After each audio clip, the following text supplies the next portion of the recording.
Hi everyone, and I just want to welcome you all this afternoon.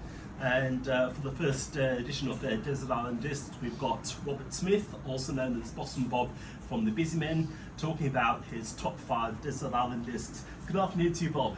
How you going, Dario? Good, thanks, mate. Now, listen, everyone. Boston Bob's got his 5 favourites. Well, not my 5 favourites, but they're my 5 that I would take to a desert island for a broad range of rock and roll music from the 50s, 60s, 70s, and 80s. Okay, so bring them up, and what's your first choice? My first choice is Escarita, 50s black rock and roller. We talk Little Richard piano, and is considered a Little Richard copycat, but he's actually very original in his own right. This is, believe me when I say rock and roll is here to stay. On French Capital from 1978, it's a reissue, but it's actually tracks of singles and EPs from 58 to 59, plus the Capitol LP from 59 that came out on American Capitol. Escarita is a true legend in 50s rock and roll styling. Like I said, very Little Richard, but more crazed and much more individualistic than Little Richard ever was, you know? Yeah. So that's Escarita. That's a reissue. I'd be paying a couple $1,000 for the Capitol LP and probably thousands for the EPs and singles too. So the kids might be asking, how come Escarita is virtually unknown, but Little Richard is he's a major superstar? Well, Little Richard got the push from his label, Specialty. Yeah, it was a small label compared to Capitol. And Escarita was probably too crazy for the time. Little Richard was bad and crazy too, but Escarita was just too out there for anyone. And Escarita's vocal styling is more crazy than Little Richard, but he's got the dynamics on piano of Jerry Lee Lewis. Same sort of dynamics, yeah. So, like if G.G. Allen or Marilyn Manson was black back in the 50s, that would have been Escarita, in other words. I don't know if you should use those characters in the same words as Escarita. But so he had that shock quality of that in the... Yeah, that shock quality, yeah. Okay, so who's number 2 on your hit list? Here are the Sonics. This is a reissue too. I do have an Etiquette late 70s, early 80s issue of it, plus the Fan Club mid-80s one with a different cover. This is the original cover done on Norton Records, but it's got a couple of extra tracks, a couple of Christmas tracks, plus Keep It Knockin' from the Witch B-side, which is the Little Richard cover. And it's in the same styling as Escarita, piano womp attack, saxophone attack, but it's got the sonic assault on guitar of the Kinks. That's what Here Are the Sonics has got. It's got sonic assault of the Kinks, but a real Little Richard Escarita type background in the vocals and keyboards and the saxophone. It's what's called the Northwest sound, the Northwest garage sound, and this is my favourite long player garage record. Yeah. So did they make an original album when they were around back in the 60s? They made 3 albums. They made this one here at the Sonics in 65, plus numerous singles. Then they put out in early 66 The Boom on Etiquette. Then they moved to Jordan Records, another Northwest label, and put out Introducing the Sonics. Even though it was their 3rd album, it was called Introducing the Sonics. Yeah. Strangely enough, Jordan had a major hit with John Lennon's dad called That's My Life. I didn't know that, Dario. But they also put out the Raymarks, didn't they? Yes, they did. Yeah. Yeah, your band does Louise. We cover Louise, yeah. Okay. Who's number 3? Here we go. Another 60s artist. There's 2 60s artists in this review.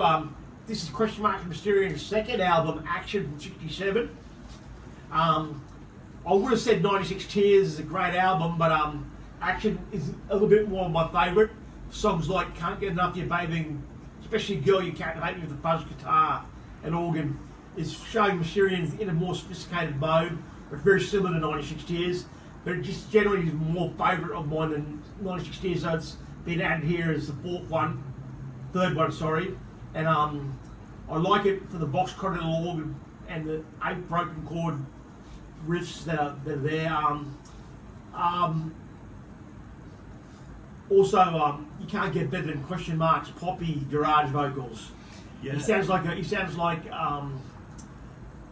male Diana Ross, but punk and punk 60s garage punk with it, you know. Yeah, 96 Tears is an absolute classic of the 60s.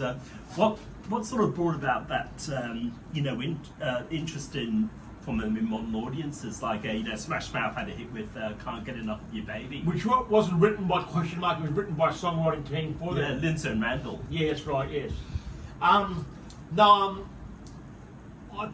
think Question Mark got a revival in the 70s, basically, with the punk movement, you know, as proto-punk, and one of the first garage bands to be well noted by 70s rock historians, you know.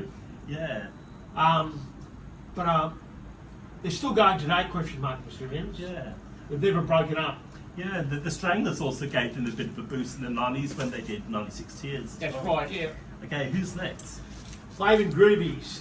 Now we moved up to the 70s, just in the 70s there, with 1970 Flamingo album on Kamasutra, their first debut on Kamasutra. They took Teenage Head album out about 6 months later in 71, which was probably more well known than Flamingo. I nearly picked my fourth album for the 70s as Back in the USA by the MC5, but I thought, no, Flamingo, even though the Groovies by this stage were influenced by the MC5 when they did this album, they'd done a previous album on Epic Super Snaz, which is more a Love and Spoonful, but still 50s rock and roll styling there too, but not as sonic as this album. They'd just seen the MC5 before they put this album out, and you can hear the influence there on the guitars. There's a more sonic assault of Wayne Kramer, Fred Sonic Smith sort of styling guitar, from Cyril Jordan and Tim Lynch and that, you know. So it's got classic stuff like Keep a Knockin' by Little Richard, originals like Head of the Texas Border, which is just my most favourite Flaming Groovies song ever. The Twin Grammy guitar attack. Also, Roadhouse is genius too, final track. So, for a 70s record, this is my fourth choice that I've taken on Desert Island with me. Yeah, awesome.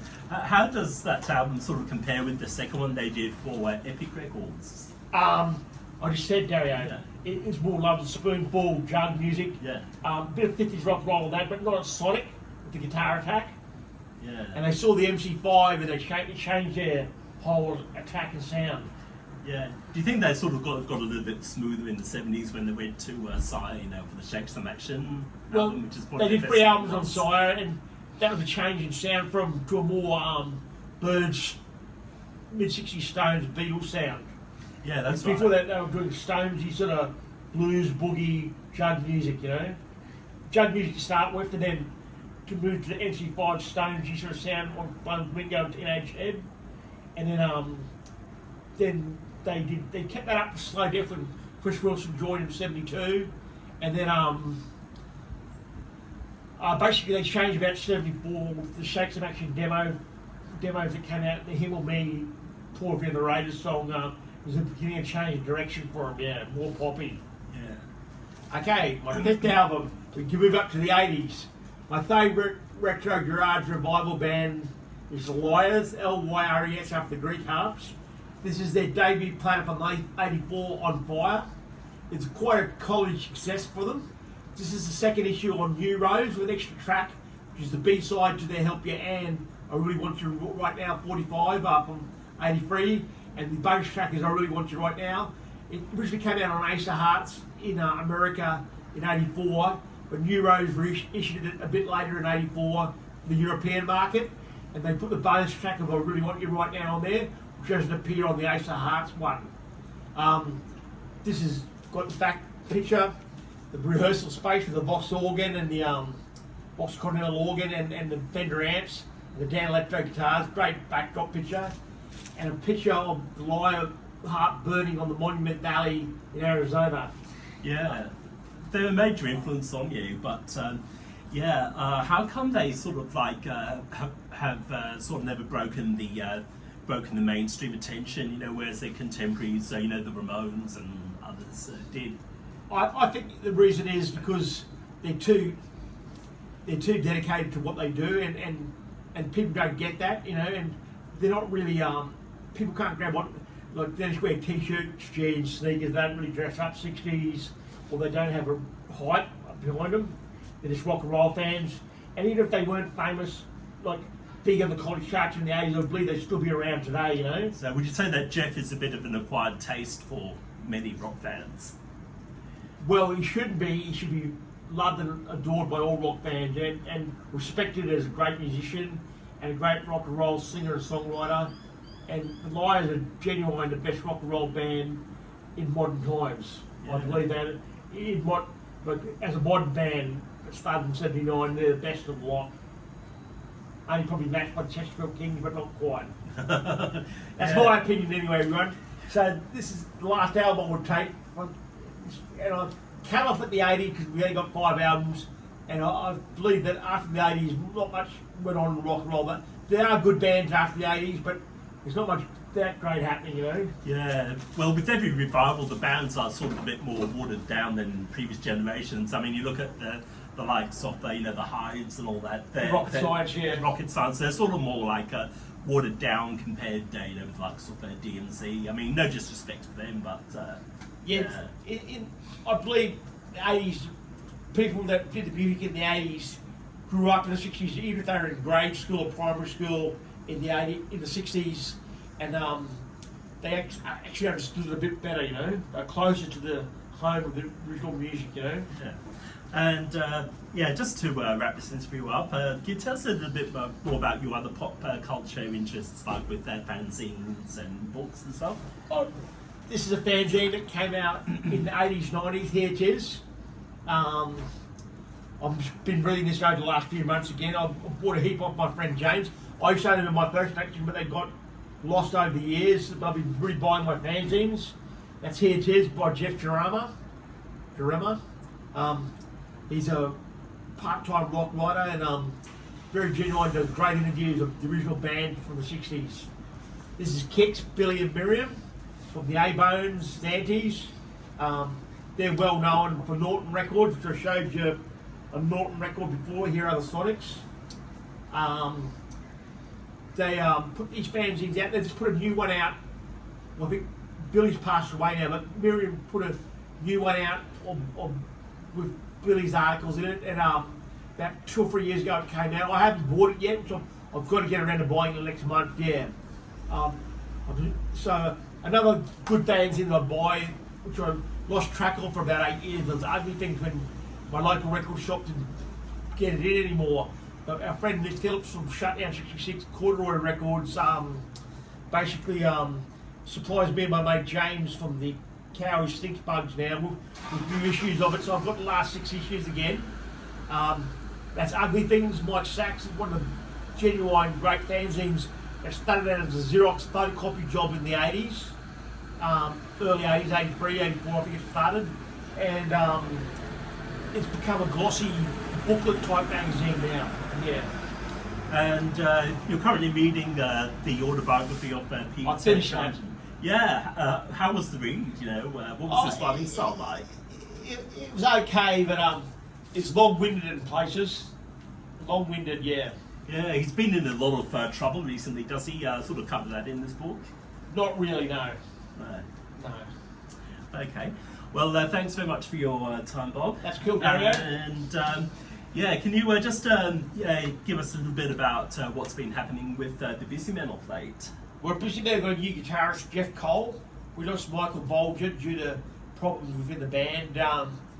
We're breaking in Jeff, and we haven't quite broken him in yet, even though it's been a year, but still hasn't happened yet. I bought a new Vox Jagger organ about a year ago, so I've been using that at practices, and I've done one gig with it. My other 2 Vox organs broke down. I've got 2 other working organs, an Elka and a Yamaha YC10 that I use sometimes. But the Vox Jagger I think will be my main one for now. My other Continental and my other Jagger aren't working, yeah. Okay, that's all I've got to say, Dario. Well, thanks, Bob. Yeah.